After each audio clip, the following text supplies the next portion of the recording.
So here's my thesis statement.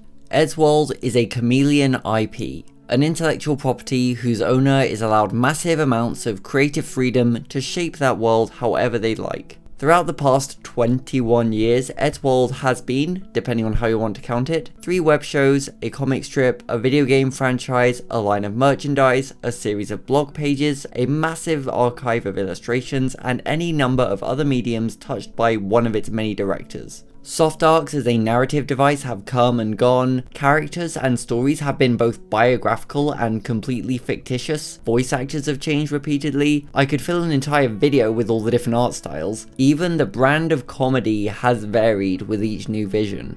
And I like basically all of it. Some of it more than others, I must admit, but nothing here is excluded for me because it's not Eddsworld, even though it's all so different. I find this chameleonic approach to direction so exciting. It's the difference between a franchise with a few masterpieces that's otherwise grown stagnant over the years, versus a franchise that's allowed to be almost anything an artist wants it to be. Not all of it will be good, that's the risk you take, but some of it could be amazing and it'll be interesting if nothing else. I love Batman as a Christopher Nolan action hero. I also love Batman as a 1940s crime fighter, a Tim Burton Christmas goth, and an ambiguously gay Lego brick. My heart has capacity for both of these movies equally. You can't tell me that one of them isn't Batman. It's all Batman. And in much the same way, you can like the classic era more than the Beyond era, or Beyond more than Legacy. You can ignore the comics and pretend that everything pre-2007 didn't happen and you won't be excluded from the conversation. But it's all Eddsworld. I think it's a testament to Ed's original vision in a way. Like, the works of Roald Dahl have been adapted by Tim Burton, Wes Anderson, Steven Spielberg, Robert Zemeckis, Danny DeVito, Alfred Hitchcock, and Quentin Tarantino. No 2 films are alike, and I think that demonstrates Dahl's ability to inspire creativity in his readers. I think the fact that Eddsworld changes a little bit every time someone passes the torch is a testament to Ed's creativity in much the same way.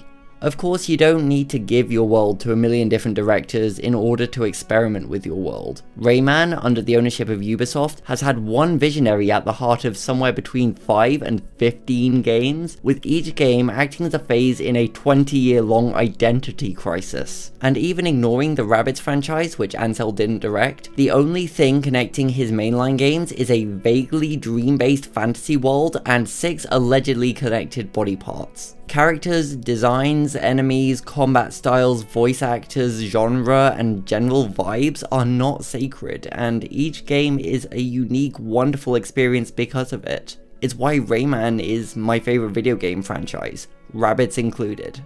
Once again, you run the risk of some experiments failing, and you do sacrifice the luxury of a unified fanbase, but for some artists, that sacrifice is worth it, and it's given work like Eddsworld more longevity than it may have had otherwise. That's my thesis statement. Chameleon IPs. They can be whatever you want them to be.